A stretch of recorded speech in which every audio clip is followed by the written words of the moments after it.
Hola. Hola.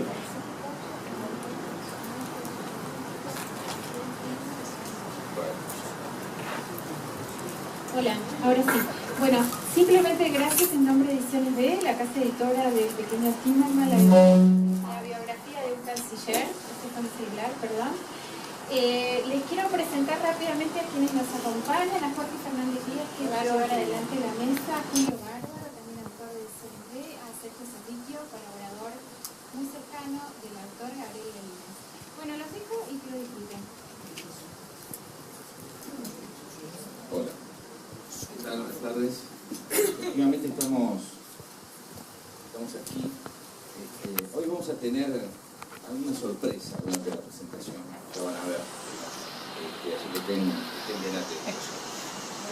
Es una sorpresa que ni siquiera yo sé cuándo va a suceder. Así que imagínense que va a ser bastante sorpresa. Bueno, estamos efectivamente aquí para presentar el pequeño Timmerman, la biografía de un canciller que publica Ediciones B. A Gabriel Levinas le decimos en la producción de La Nata Sin Filtro, le decimos el gran pez. En alusión a aquella película de Tim Burton, donde un hombre le contaba a su hijo anécdotas increíbles sobre su vida. El hijo creía que le macaneaba, pero en el funeral de su padre se encuentra con aquellos seres insólitos, los que le hablaba de la infancia, y descubre entonces con estupor que jamás le había mentido. También Levinas parece, por momentos, que nos cuenta historias imposibles, hasta que vamos descubriendo día a día que son verdaderas. Nació en 1951 y pasó parte de su infancia en Uruguay. A los 19 años armó un sindicato con Antonio Berni, Luis Felipe Noé y otros artistas muy importantes. En los 70 abrió una galería de arte, donde estaba lo mejor de la vanguardia argentina. Dirigió una revista mítica, El Porteño, donde precisamente hizo sus primeras armas, La Nata. Vivió varios años en el Quebracho, Formosa, autoexiliado, y allí dirigió un programa de prevención del caimán. En el 94 inició una investigación sobre el atentado a Lamia, que le llevó 4 años y que hoy es considerada verdaderamente por los expertos internacionales como el libro más revelador e inconveniente que se haya hecho. Se llama La ley bajo los escombros. Hizo programas radiales, fue columnista de La Nación y de ayudó a formar un núcleo importante de intelectuales críticos del gobierno kirchnerista y actualmente es mi compañero en Radio Mitre. Pero todo esto es nada. Su vida está llena de anécdotas secretas y completamente ciertas sobre los principales protagonistas del poder y la democracia argentina. Alguna vez escribirá todo eso en otro libro, un libro más personal todavía, y los historiadores lo tomarán como un material de referencia, verdaderamente. Tengo que decir antes que nada 2 cosas cortitas. Conocí y trabajé con Héctor Timmerman, yo era director de noticias cuando era columnista de noticias, y siempre he tenido con él una relación cordial. Me cuesta mucho compaginar aquella imagen con la actual. Tal vez a Héctor le pase exactamente lo mismo respecto a mí, ¿no? Son estas cosas de la grieta y de la batalla cultural de estos años. Levinas ha escrito un libro compacto, lleno de matices y de anécdotas. Añadió verdaderamente otro volumen imprescindible a la gran biblioteca del libro periodístico. La gran biblioteca del libro periodístico es una obra que debería alguna vez encarar alguna editorial o varias editoriales o el propio Estado, aunque este Estado ocupado por este gobierno detesta profundamente a los periodistas, pero la gran biblioteca del periodismo argentino está lleno de libros imprescindibles de historia. Y creo que este es un capítulo, es un volumen que va a estar en esa gran biblioteca. Un ladrillo en el muro, además, del kirchnerismo en tanto objeto de estudio. Voy a leerles solamente unos párrafos que muestran de qué se trata. Dice en el prólogo este libro: era un lunes de octubre, feriado, salía del spa de la calle Medrano, Puerta Levinas, y encendí el celular. Varios mensajes juntos entraron como ametralladora al tiempo que la pantalla se iluminaba con una llamada. Era la productora del periodista Jorge Lanata. Estoy asustada. Hace varias horas que no sabemos nada de Jorge. La última vez que se contactó lo escuché preocupado, porque lo estaban siguiendo varios tipos de los servicios venezolanos. Lanata se encontraba con su equipo de televisión cubriendo las elecciones de 2012 en Caracas.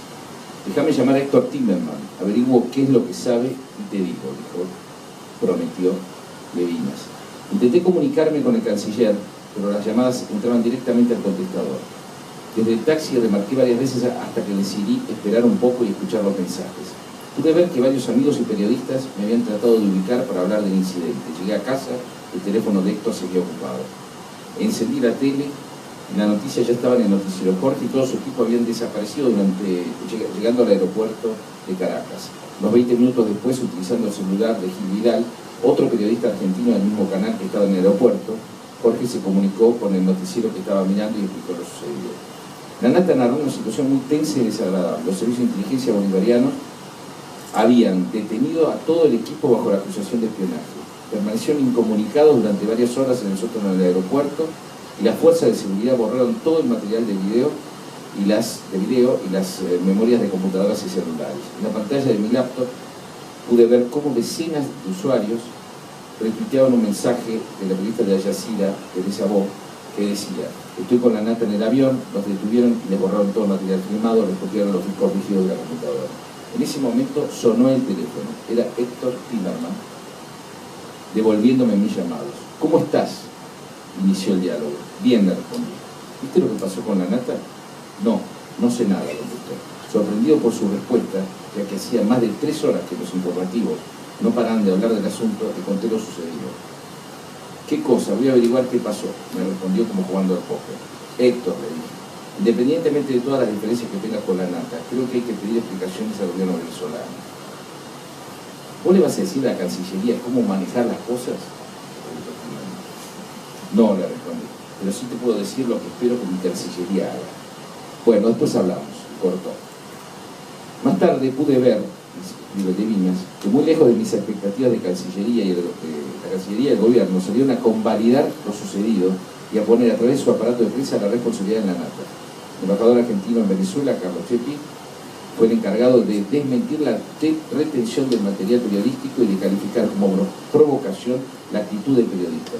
Lanata operó para hacernos quedar mal, aseguró en diálogo con la periodista Cintia García. La respuesta oficial se emitió durante una entrevista en Canal 7, al tiempo que la corte de periodistas kirchneristas aprovechó el incidente para descargar artillería pesada contra Lanata.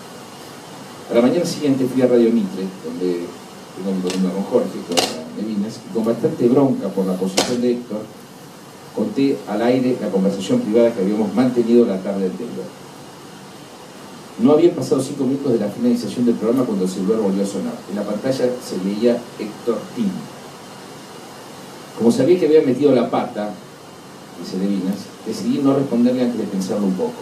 Ante la duda, llamé a mi amigo, a un amigo común y le relaté todo. Hiciste una cagada, me dijo. La conversación fue privada y vos la divulgaste por la radio.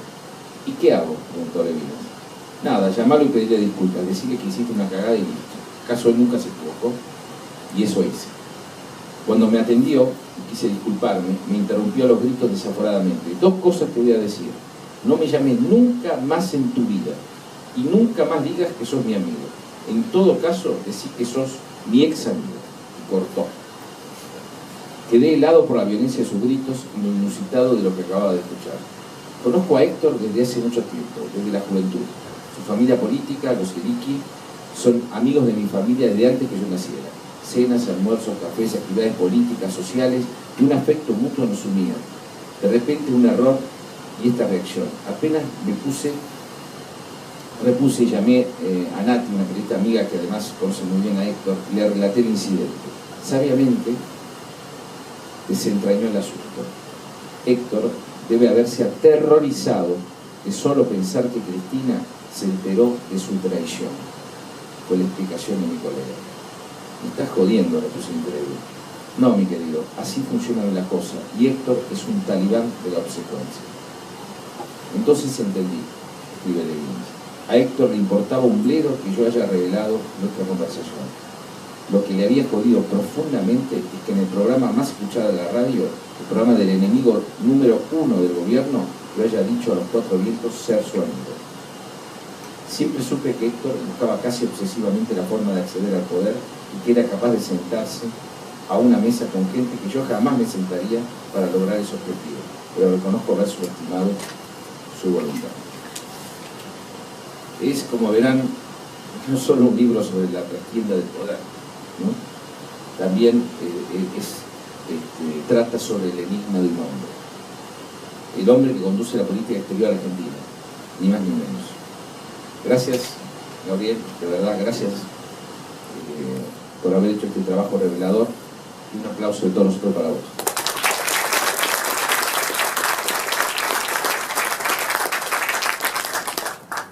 Bueno, me acompañan para presentar este libro Julio Bárbaro, todos lo conocen, licenciado en Ciencias Políticas, escritor, pensador argentino, un referente histórico del peronismo.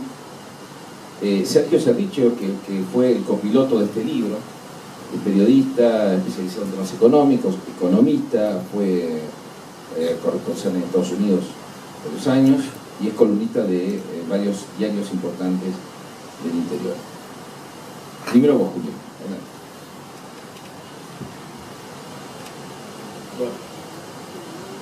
Lo bueno del libro es que en el prólogo Livina hace una autocrítica de un instante de su vida.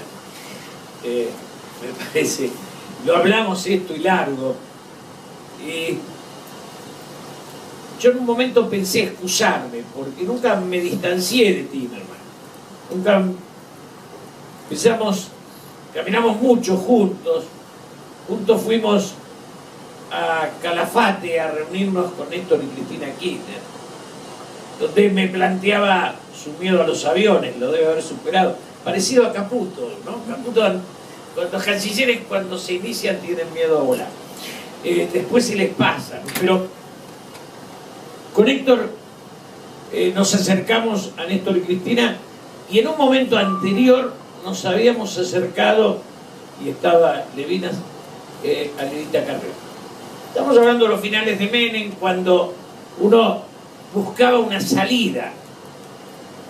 Con Héctor armamos 2 cenas largas, donde yo invitaba a Cristina Kirchner y Héctor invitaba a Lidita Carrió. Tendríamos que haber grabado esas cenas, porque eran en el Vasco francés. Y después de acercarse a Néstor y Cristina, él volvió a trabajar con Lidita y fue candidato por la capital de diputado número 5 en la lista de Lidita. Cuando asumimos en el gobierno, Héctor había quedado ahí, había quedado en el lado, digamos, de la oposición. Y en un momento Néstor Kirchner me dice: ¿seguís viéndote con Héctor Timerman? Le digo: sí. Bueno, tráelo, que yo lo necesitaría. Y ahí vino toda la historia de su cargo como cónsul de Nueva York y su comienzo de desarrollo en la lealtad al kirchnerismo. Si yo, digamos, transité mucho con él, es mucho más joven, son más de 10 años de la generación de Gaby, pero lentamente nos fuimos distanciando. Me invitó una vez a almorzar a la Cancillería y lo tuiteó. Luego almorzamos una vez en Pisa Piola y ahí empezó la distancia que la fractura del gobierno generó. Y para mí fue doloroso, porque en alguna medida salíamos de la crítica al menemismo, el que le veíamos todos los defectos. Y la pregunta que uno se hace, y el libro refleja bien la historia de Héctor, una historia que tuvo riqueza y conocimiento de la vida suficiente como para que hubiéramos esperado de él otra actitud. Yo a veces me pregunto qué cuota de rebeldía necesita una sociedad para sostener la democracia. Y en Héctor no fue la ambición del dinero la que lo convoca, es la ambición del poder. Es eso de subirse al poder y transitarlo cediendo jirones de las ideas propias. Y como que yo hablaba con Néstor y lo discutí mucho y me fui alejando de él, y yo le decía a Néstor Kirchner: vos no ordenás, vos humillás al ordenado. A vos te interesa que obedezcan. Y a mí no me interesa obedecer, así que yo no quiero ir con vos. Discusión larga.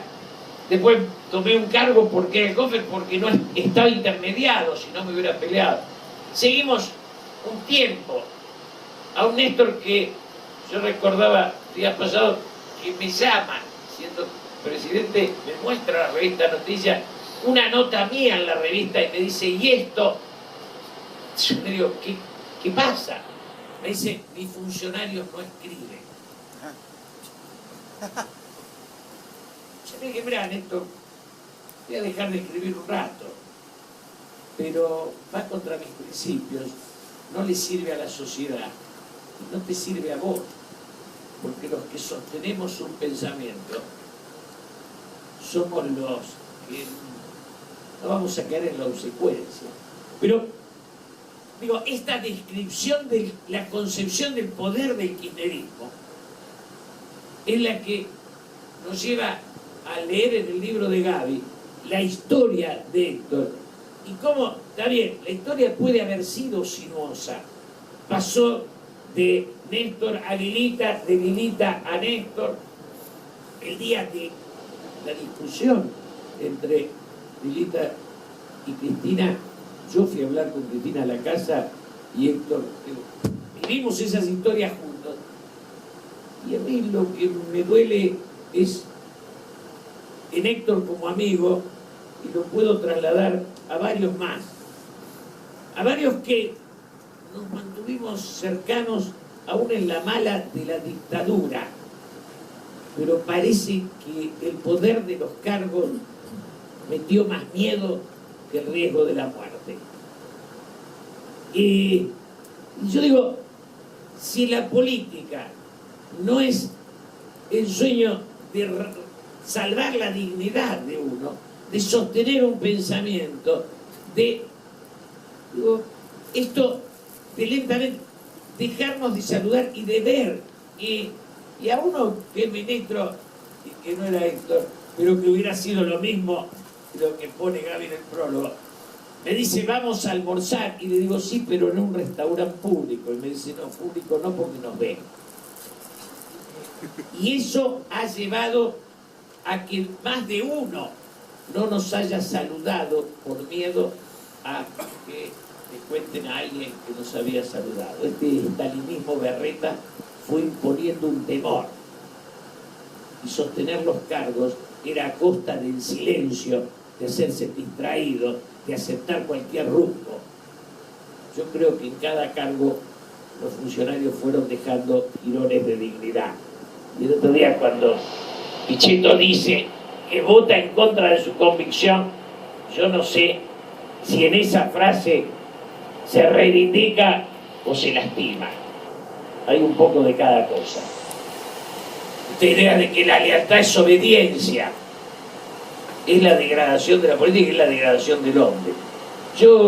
A mí me duele lo de Héctor, no vengo contento, pero el libro describe una vida de uno que quizás hubiera tenido por su historia más obligación de coherencia que algunos otros. Pero el libro marca un poco que el poder se va imponiendo a la coherencia, al pensamiento, a la idea. El libro describe una de los peores rasgos de lo que estamos viviendo, de ese doble mundo donde unos saquean, otros mueren y otros festejan. De ese mundo donde parece que se vive en un relato, y esa fractura es la fractura que yo tengo con muchos, en especial con Héctor. El libro de Levina marca, y que es el dolor más importante que el kirchnerismo puso en la Argentina y que más nos va a costar superar. Por eso me parece que, Gaby, en el libro describís a nuestro ex amigo Héctor. pero también describís un pedazo de la indignidad de la política. Gracias.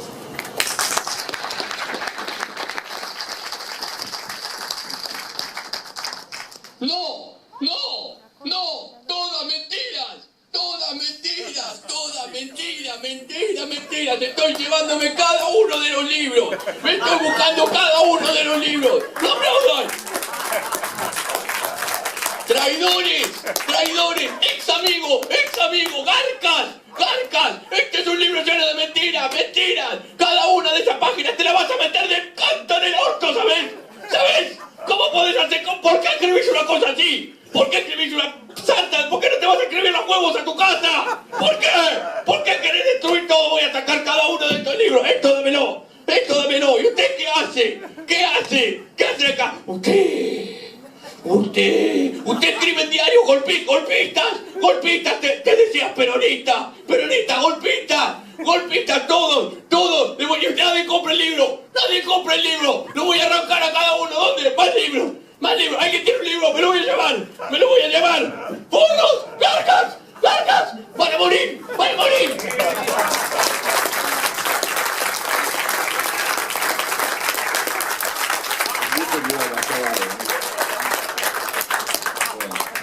Vamos a recuperarlo. Ahora va a hablar Sergio. Sergio fue el copiloto de esta investigación. Y cuando un autor, un periodista, tiene un copiloto, un tipo que se mete además en lugares muy complejos como son las relaciones exteriores, la diplomacia, realmente es un socio, es una bendición. Bueno, queríamos escuchar la experiencia de Sergio hundiéndose en la vida y en la acción de Héctor Timerman. Bueno, recuerdo como punto de partida, recuerdo que una de las cuestiones del título, Gabriel lo conocía, yo no lo conocía, salvo un muy breve intercambio que tuve como periodista siendo él embajador. No lo conocía a Timerman. El título, El pequeño Timerman, era como idea, estaba desde el principio. Pero bueno, a medida que fui investigándolo sin la idea previa que da el conocimiento de una persona de modo directo, lo que fui viendo, lo que fui descubriendo en Timerman era que era una persona absolutamente banal. Y eso, en definitiva, cuando hablábamos con Gabriel a medida que progresaba la investigación, era cómo escribir, hasta qué punto se justificaba la biografía de un personaje que relativamente a medida que íbamos viendo su actuación a lo largo del tiempo, no era una persona de gran espesura en ningún sentido, ni político ni intelectual. Y yo creo que, precisamente ese es el desafío, y en parte lo que decía Julio, que en cierta forma un subtítulo podría haber sido: esta es la biografía de un canciller, porque es una biografía política, no estamos acá hablando de la biografía de la vida personal, la vida familiar de Héctor, por ejemplo, no nos metemos con su esposa, con sus hijos, muy al pasar cuando tiene que ver con su desempeño, con su trayectoria política. En definitiva, lo que fuimos descubriendo y lo que fuimos escribiendo es la crónica de la banalidad del kirchnerismo, porque la forma en que Héctor Timerman llega a canciller es realmente de una extraordinaria banalidad. En cierta forma también una idea que estaba pensando, me hizo acordar la película Selig. La vi hace mucho, no recuerdo los detalles, pero Selig era un personaje que estaba, de Woody Allen, era un personaje que aparecía en lugares clave, en momentos clave, y Timerman, por ser el hijo de Héctor Timerman, por ser hijo de Jacobo, estuvo en lugares y con personajes muy importantes. Eso fue lo que lo llevó a la oportunidad, eventualmente, de dirigir un diario, o de figurativamente dirigir un diario a los 22 años, de una forma absolutamente contradictoria. Héctor reivindica su militancia peronista, revolucionaria. Creo que ese es el único acto de rebeldía de Héctor respecto de su padre, es su sedicente peronismo, porque Jacobo era claramente antiperonista. Y la forma en que a su regreso a la Argentina, la actuación de Timerman es una serie de intrascendencias, de fracasos, de mediocridades en lo que hace en Estados Unidos. Su mejor momento es claramente su mejor momento como persona, por lo que hemos visto de su biografía, es cuando asume, junto con su madre y con su tío José, el hermano de Jacobo, cuando a Jacobo Timerman lo secuestran, lo torturan, lo tienen 2 años y medio en total hasta que finalmente lo deportan, termina en Israel. Ese es el mejor momento de la biografía de Timerman, en tanto él crece. Él estaba en una familia que tenía un hermano mayor con muchos problemas psicológicos, psiquiátricos, un hermano menor que era muy chico, y por lo tanto él hace una especie de padre sustituto y además se pone el cuerpo y hace mucho por su padre. Pero fuera de ese momento, en la biografía lo que intentamos mostrar, exhibir en el libro es una gran intrascendencia, una gran mediocridad en todas las facetas de lo que hizo.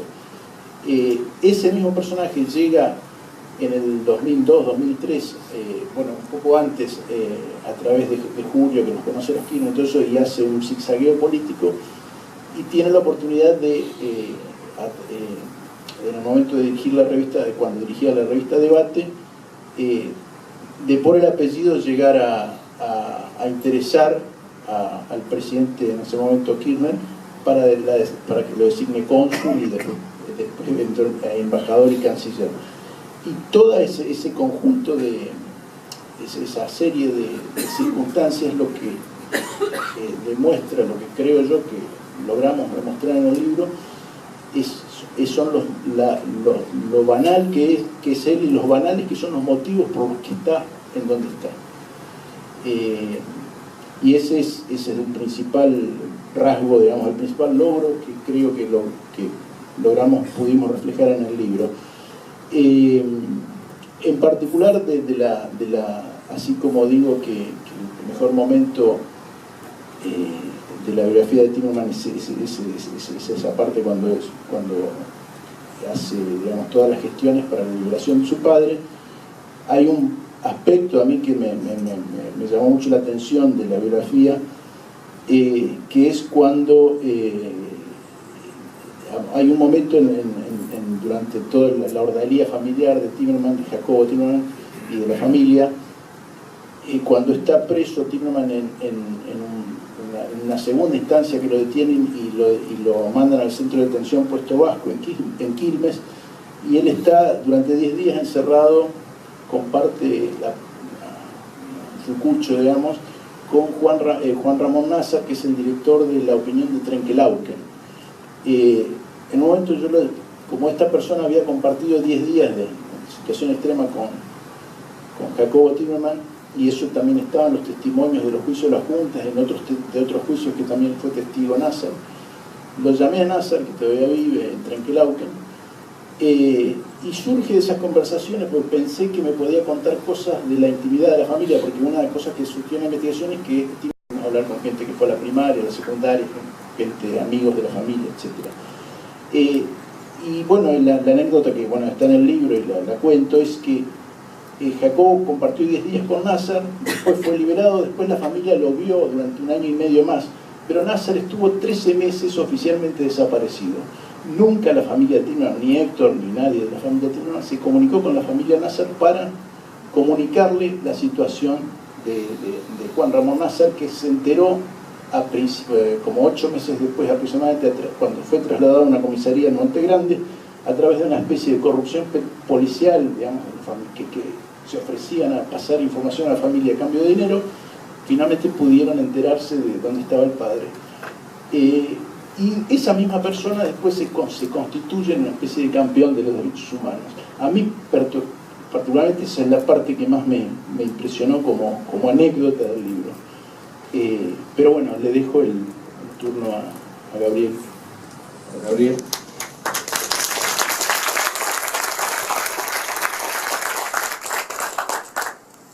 El libro que terminamos haciendo no es el libro que planeamos al principio, que era un libro más narrado, menos meticuloso, por cuestiones que tienen que ver con el diseño, no se pudo hacer, y ahí Sergio Cervicho en realidad pasó a ser coautor, absolutamente coautor del libro. Es decir, si bien no figura en la tapa por cuestiones editoriales, Sergio realmente es el que hizo todo el trabajo de campo de investigación junto a Marina Dragonetti y a Lucas Taballec, pero él realmente tendría que estar en la tapa al lado mío. Dicho esto, voy a contar un poco lo que yo pienso de Héctor. Y voy a apelar a una metáfora que viene del arte. Cuando éramos jóvenes teníamos siempre un cuento que le atribuían a Miguel Ángel, que en un momento había sido contratado por el Papa para hacer una gran obra en esas tumbas que hacía, y para lo cual le dieron un bloque de mármol enorme, de Carrara, y él tenía que trabajar eso. La cuestión es que pasaban los años y todo seguía igual. El Papa se fue hasta el taller y vio que el bloque estaba exactamente igual que la primera vez que lo vio. Y dice, pero no hiciste nada, ¿no? Le dice Miguel Ángel. En realidad, la escultura está dentro, yo solamente tengo que sacar lo que falta. Esto que parece un chiste, en realidad tiene mucho que ver con lo que realmente hace un escultor. A diferencia de la pintura que uno puede corregir, la escultura no podés corregir, no podés equivocarte. Porque una vez que le sacaste el pedazo, ya no lo puedes poner. Si en ese lugar tiene que ir la pata y vos te olvidaste y no lo hiciste, después no la puedes pegar. Y un chico, un hijo, yo tengo 4, es un poco una escultura, pero que en lugar que la tiene que hacer el padre, la escultura se tiene que hacer sola. El padre lo que tiene que hacer, y la madre, es ir como si fuese un huevo que tiene que romper para que el chiquito salga adentro. Bueno, del mismo modo uno tiene que ir en todo caso dando las herramientas, los elementos para que el chico haga la escultura final, la escultura que tiene que hacer. Cuando el padre interviene demasiado, lo inhabilita al chico a ser quien quiere ser. Yo por suerte tuve un padre que me dejó hacer la escultura que quise, que es esta cosa que soy. Y traté de hacer eso mismo con mis hijos, que cada cual hace lo que quiere hacer y tiene su pensamiento propio. En el caso de Timerman yo creo que fue... todo esto se me ocurrió cuando vi lo que le pasó a Ford, a este chico Ford, ¿no? Que también tuvo un padre que se metió demasiado en su vida y que no dejó aceptar su homosexualidad, entonces lo volvió loco. En el caso de Timerman, de otro modo, de modo distinto, el padre también lo puso en situaciones terribles. De hecho, cuando uno piensa que él sostiene, aún hoy, nosotros no pudimos comprobarlo enteramente, sí indicios que hablan de que él estuvo en la JP, que era simpatizante de la izquierda peronista. Hay algún testigo que sí, pero no hay mucho asunto. Pero esto, pues, considerámoslo que esto es así. Pero resulta que 2 meses después de eso, él está haciendo un diario con el padre, como director, cuya finalidad era apoyar al régimen militar. Primero, producir el golpe y después apoyarlo una vez ahí. La misma persona. Yo, la verdad que jamás hubiese aceptado esa imposición de mi padre, a esa edad. Mucho antes ya no lo aceptaba. Pero no porque yo sea distinto, sino simplemente porque me enseñaron a pensar de una manera autónoma. Entonces lo más extraño, lo más dificultoso, es cómo hacer para poder, en este libro, para mí, era cómo hacer para entender esos niveles de obsecuencia, de dónde salen, de dónde surge esa cosa, porque en el fondo no cambió nada. Hubo un momento, como decía recién Cerricho, que realmente Héctor creció y se convirtió en un verdadero luchador, y fue para sacar a su padre de la prisión. Y en esa lucha, además, esa lucha sirvió no solamente para sacar a su padre, sino que sirvió además para mostrar lo que pasaba en la Argentina. Fue una de las voces que sirvieron para mostrar lo que pasaba en la Argentina. Pero inmediatamente después vuelve a lo de siempre. Es decir, hoy mismo en la Cancillería no es muy distinto a lo que él hacía en el diario, donde nadie le daba ni 5 de pelota, donde el diario funcionaba casi a pesar de él, donde él trataba de dar órdenes en el aire. Y pasó el tiempo y esa enseñanza que el padre le dio cuando lo pone a un chico de 22 años a dirigir un diario, en ese momento terrible, parece que lo marcó a fuego, porque hoy está en la Cancillería casi igual, casi del mismo modo. Después, el otro problema que tuve para hacer el libro era un problema de tipo personal, porque, como decía Jorge hace un rato, hay una relación familiar de muchos años, no tanto con la familia de Héctor, sino con la familia política de Héctor. Y ahí se presentó el problema. Yo, bueno, dos cosas. La primera, el libro lo pide García Lupo y Itkin. Para mí, que ellos hayan querido que yo haga un libro ya era una cosa importante. La segunda es que si yo no entraba a utilizar la información que yo tenía de él de manera personal, si nos dedicamos simplemente a hablar de su posición política, de su posición como periodista, de su historia como periodista, yo creo que yo no transgrediría nada. Y al mismo tiempo, digamos, no solamente esa pelea que tuve, que describió también Jorge al principio, sino que cuando él hace este pacto con Irán, ahí yo creo que pasa una raya donde yo me sentí en la obligación de dar mi opinión. Lo hice primero en un artículo en el Diario de la Nación y después con este libro. Porque me parece que él ahí hizo algo que yo nunca esperé que él iba a hacer. La verdad que por eso pongo al principio que superó mis expectativas, aún en su obsecuencia. Es decir, que él se haya prestado ese pacto. Es una cosa que superó todo lo que yo lo conocí, comí, viajé, estuve con él mucho tiempo, muchas veces. Y la verdad que nunca pensé que él podía llegar a hacer ese pacto, ¿no? Es con un país como Irán, que no reconoce el holocausto, que lapida a las mujeres, que cuelga a los homosexuales. Yo con esa gente solamente me sentaría a firmar su rendición, ¿no? Ningún otro pacto, ninguna otra cosa. Y mucho menos si conozco la causa AMIA. Yo conociese la causa AMIA, que la conozco, si yo fuese, quiero decir, primero me dedicaría a conocerla antes de firmar cualquier cosa. Él no lo hizo eso, me consta que no lo hizo. Pero además era absolutamente innecesario e inútil, porque no, digamos, el pacto no tiene ninguna solución. Es decir, no voy a ponerme a explicar ahora temas legales, pero no tiene ningún valor, porque si el juez cuando está allá lo quiere detener después de indagatoria y no lo puede hacer, esa indagatoria carece de validez, no tiene sentido. Entonces esto no va a terminar en nada, es una manera más de pedalear la cosa hacia adelante y de alguna manera blanquear a Irán. Pero bueno, esto va a tenerse el libro, cómprenlo. No sé si Timerpan los dejó, porque se los dijo que los iba a incautar todos, apúrense. Pero bueno, les agradezco mucho a la gente que me ayudó a hacer este libro, a Fernández Díaz por venir, a Bárbara no le agradezco nada, era su obligación. Y gracias a ustedes, gente.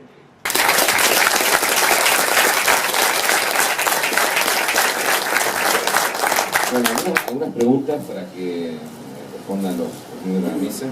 Primero, ¿cómo es que Héctor Timerman se convierte en esta caricatura que entró hace un rato, que en un programa político, para hacer una caricatura de Héctor, haya que hacer a un tipo sacado, que dice, que se manda y dice que es un canciller, pero en realidad un canciller que hostiga no solo a los de adentro, eso sería quizás lo de menos, sino de diplomacia a los de fuera, ¿no? ¿Cómo se convierte en eso? Bueno, yo creo que hay una gran necesidad de sobreactuación de Timerman, que es eso, la caricatura, la sobreactuación facilita su caracterización caricaturesca, digamos, y digamos, la intención al hacer el libro no era hacer un perfil psicológico ni nada de eso, pero claramente tienen problemas de identidad que tal vez tengan que ver con la forma de su relación con el padre, un padre, digamos, muy omnipresente, despótico, y que, según varios testimonios, nosotros transcribimos ahí algunas oportunidades, hubo otras que por falta de, digamos, queríamos reforzar algunas cosas y no salía, no pusimos, pero digo, el padre lo trataba, a su vez que le daba una gran responsabilidad, lo trataba muy mal. Nosotros en el libro figura un par de ocasiones en que el padre dice, una vez lo dice a las hijas de Héctor y otra vez se lo dice a otro periodista delante de Héctor: la inteligencia salta una generación. el padre lo trataba muy mal y bueno, y hay otras ocasiones que no están descritas en el libro. Entonces digo, hay un problema digamos, por lo que fuimos viendo, lo que fui viendo, de identidad en él que lo lleva a esta sobreactuación para tal vez hacer creíble esa identidad. Yo, por ejemplo, a diferencia de Gabriel, a mí me gusta mucho el fútbol, y en la época que estuvimos viendo los tweets, la actividad tuitera de Héctor, él puso, por ejemplo, en 2 o 3 ocasiones el hecho de que él era bostero y peronista y que eso era el ADN de la argentinidad. Y eso es claramente una sobreactuación. Además, después analizaba el contenido el fraseo incluso de los tweets cuando escribía sobre fútbol, y claramente es una persona que no sigue fútbol. Se nota en el lenguaje eso. Entonces es como que tanto su peronismo en una parte como su bosterismo o su pertenencia futbolera son, me parece, una sobreactuación para ganar una especie de personalidad aceptable a los ojos de no sé quién. Es como que no se siente cómodo en su propia piel y sobreactúa la que está jugando en cada momento. En el caso de Irán, que vos lo nombraste, Gabriel, primero vos conocés muy bien la causa, pero además conocés muy bien la causa, conocés a los expertos, conocés a la gente del gobierno de Israel y a la comunidad judía argentina. También, primero, ¿qué piensan de Héctor? Y si se han mantenido en contacto con él, ¿cómo está esa cosa después de un acuerdo como el que se anunció? Yo creo que Héctor no podría ir a Coas, por ejemplo, ni a Hebraica, no podría ni entrar. Directamente no podría entrar. Toda la comunidad, la gente que yo conozco, está enojadísima con el tema del pacto de Irán. Son muy pocos, salvo Burstein y algunos demás, los que convalidan lo que hizo. Inclusive cuando fue una especie de votación que hubo en la DAIA, de 85 creo que eran las entidades, 83, 82, eran solamente 3 votaron, que 2 son sillos de goma, del kirchnerismo, votaron a favor del pacto y el resto votaron en contra. Pero es que además eso tiene condimentos muy probados. Primero, yo tengo la sensación, esto por supuesto no lo puedo demostrar de ningún modo, pero tiene lógica. Cuando le fueron con un pacto similar, en su momento se intentó que lo haga Bielsa, también se negó Tayana. Yo creo que solamente un judío podía hacer esto. Viste que siempre te dicen que los peronistas son los únicos que pueden modificar la legislación laboral, ¿no? Bueno, de mismo modo, un semejante pacto con Irán solamente lo podía hacer un judío, porque cualquier otro hubiese sido atacado por antisemitas, lo hubiésemos bombardeado por una cosa parecida. Entonces, por un lado, creo que eso queda claro para todos los paisanos. Se han quedado muy mal con esto, pero que además no es un problema solamente de judaísmo. Yo creo que es una cosa que excede, para cualquier persona de bien. Este pacto es un pacto que no tiene ninguna otra finalidad que lavarle la cara a Irán, innecesariamente. Es decir, no hacía falta. Hay otro caso por el cual, que tiene un rasgo muy importante en la política exterior, que es él entra en la diplomacia argentina por sus contactos en Estados Unidos y se convierte para Estados Unidos en una especie de emblema. Recordemos aquella imagen de él en el aeropuerto, ¿no? Abriendo aquella valija diplomática, ¿no? Una cosa insólita en el mundo de la diplomacia. ¿Cómo es su relación, cómo fue su relación con Estados Unidos y cómo es actualmente esa relación? Bueno, a ver, una parte la contesto yo y otra Cerrillo. Para empezar, lo del alicate, esa escena, yo creo que era justamente una escena, nadie se imagina a Hillary Clinton o a Kerry en la frontera con un fusil parando una banda de narcotraficantes, digamos. Hay cosas que no tiene que hacer el canciller. En todo caso, la aduana tiene que hacer lo que tenga que hacer. Si alguna clase de operativo había que hacer, no hacía falta que vaya él personalmente. Es absurdo que vaya un ministro a hacer un operativo de esta naturaleza. En todo caso, lo que él quería hacer, creemos nosotros, tampoco se puede asegurar, pero tiene lógica, sobre todo porque coincide con los tiempos de cuando empieza efectivamente a gestarse el pacto con Irán, que quería que los iraníes lo vean a él como un tipo capaz de enfrentarse y que no está junto a Estados Unidos, que él está en contra de Estados Unidos. Se pueden confiar en mí, yo voy con el alicate, les hago un quilombo, tienen que cambiar las claves, todo eso que pasó después, yo creo que tiene que ver con eso. Si no, no se explica para qué hace eso. Y respecto de Cancillería, vos estuviste más adelante. Sí, digamos, respecto de sus contactos en Estados Unidos, yo creo que hay, como decía al principio, en cierta forma él logra exitosamente vender bastante humo en ese sentido. Es cierto que la familia Timerman, a partir del caso del padre, de Jacobo Timerman, había sido aunque el libro de Timerman, Preso sin nombre, celda sin número, fue muy importante, digamos, en la década del 80, se hizo una película sobre Jacobo Timerman, y bueno, y la comunidad judía de Estados Unidos, en particular de Nueva York, se involucró mucho con la familia Timerman, y de ahí, de esa época, viene toda una serie de contactos de la familia Timerman con la comunidad judía en Estados Unidos, y particularmente con la comunidad judía progresista, digamos. Y él un poco hereda eso, pero me parece que a su vez creo que está exagerada esa relación y el efecto palanca de esa relación. Pero digamos es lo que en definitiva compraron los Kirchner.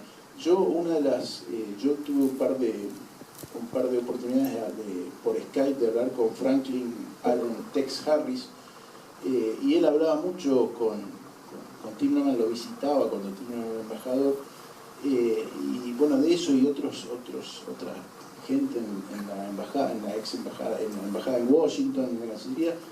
Él probablemente tuvo mejores contactos con Estados Unidos que algún otro embajador, digamos, primigeniamente, pero él a su vez tiene una gran incapacidad social, política, digamos, de desarrollar contactos, que eso en definitiva, esa ventaja inicial se evaporaba a posteriori porque no sabía desarrollar, no sabía, digamos, hacer amigos en el sentido político de la palabra, y en definitiva, digamos, creo que era una gran exageración esa capacidad, supuesta capacidad que tenía para influenciar a Estados Unidos. Por otra parte, el motivo original por el cual lo designan, que era este tema de la negociación de la deuda, el lobby judío financiero en Nueva York, esta lectura que tenía Néstor Kirchner, gente que hizo la negociación, gente que hizo en primer lugar la negociación de la deuda, me dijo que fue una piedra en el zapato, era una molestia Timerman para la negociación de la deuda, porque lo que hacía cuando se sentaba en la mesa en algunas reuniones que hubo en Nueva York, era hacer lo que está citado en el libro como name dropping. Él constantemente refería a Néstor y a Cristina como que él tenía acceso, digamos, se jactaba de eso, y a veces hacía pasos inconvenientes que más que ayudar en la negociación lo dificultaban, y en particular, dicen, este negociador decía que en particular Susan Siegel y William Rhodes lo manejaban justamente por ese lado, halagándolo, de modo que en definitiva terminaba complicaba las negociaciones de la deuda, que en ese primer punto, digamos, y después hubo otros posteriores. Quería agregar un ejemplo que en el libro no llegamos a desarrollarlo bien porque yo realmente me lo olvidé y nos acordamos muy al final ya, entonces lo pusimos ahí más chiquito, pero que de alguna manera muestra cómo construye esto que en realidad ni siquiera se puede llamar poder que tiene Héctor, ¿no? Porque poder sería que pueda, hoy creo que casi no puede nada, pero está en un lugar, cómo llega a ese lugar. Y esto tiene que ver con una anécdota personal, política, y que él además la hace pública él por los diarios, distorsionadamente. En un momento en Washington, en la casa de mi hermano, hay un invitado en una fiesta, que es quien fue el principal asesor del Consejo de Seguridad de Clinton, y además era el asesor de la campaña presidencial de Obama, y estaba visto como el posible futuro secretario de Estado. Después, por cuestiones políticas, terminó siendo Hillary Clinton, pero se suponía que iba a ser él. Cuando está en la casa de mi hermano, el señor estaba hablando conmigo sobre la causa AMIA, sobre Eichmann y no sé qué cosa más, y cuando me ve Timerman viene corriendo y se para ahí a escuchar la conversación. 2 o 3 palabras habla, y nosotros nos vamos a una mesa y él queda en otra mesa. Nos quedamos hablando con Anthony Lake durante un rato largo, y él se tiene que ir, se va, lo saluda a Timerman, lo saluda a mi hermano, a otra gente más, y se va. Al otro día llama por teléfono adelante mío a ámbito financiero y le cuenta que estuvo con Anthony Lake. El título y que hablaron de caso hecho, y después se va, no escucho bien qué es lo que le dice. Entonces, se va del lugar. Y al otro día sale, en charlas de Quincho, bajo el título Obama le toma el examen al embajador argentino. Y dice que estaba muy impresionado Lake por el tema de cómo había manejado la historia de Cristina con la comunidad judía de Venezuela, en UNASUR y Amare Motoneta, y cuenta una serie de cosas que no hubo ni siquiera tiempo físico en ese minuto que estuvo sentado, parado con nosotros para que le diga nada, y después se fue. No, y aparte no habló, y pone que Levinas, por mí, escuchaba atentamente la conversación.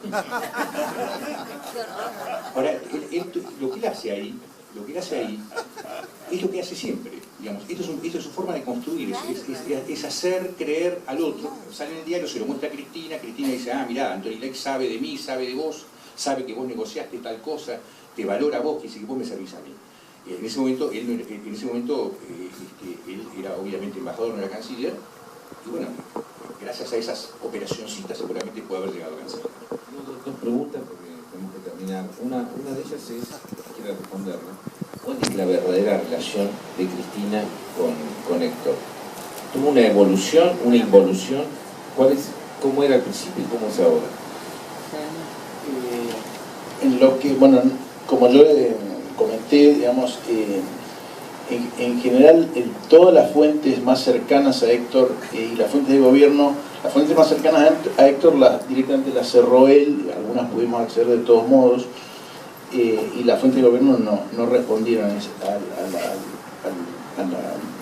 a la consulta, digamos, pero lo que, digamos, de gente que trabaja con él, de que trabajó con él, la relación de Héctor con Cristina es, por un lado, esta idea, digamos, de que le vende acceso, que le vendía acceso y que le vendía glamour también, digamos, en el momento preciso en que Néstor lo designa o decide que va a ser el cónsul en Nueva York, Cristina venía justo de leer el libro de Timmerman, de Graciela Mochkovsky, Timmerman, el periodista que quiso ser parte del poder, y estaba impresionado por los contactos, los nombres de Héctor en Nueva York. Y Héctor explotó eso. Por otro lado, Héctor también, esto me lo dicen varias personas que trabajan en su entorno, se presentaba en cierta forma como un educador de Cristina en temas de política internacional, le mandaba cosas para leer y además le gestionaba de modo personal y la acompañaba en diferentes ocasiones. Él fue Sherpa, digamos, de Cristina, y esa fue la primera función importante que tuvo en la relación política con Estados Unidos, con Cristina, y siempre se presentó, ya siendo cónsul, no como el cónsul que respondía a la Cancillería Argentina, sino como el representante de Néstor y Cristina en Estados Unidos, y que el embajador, que en ese momento era Bordón, era el representante del canciller.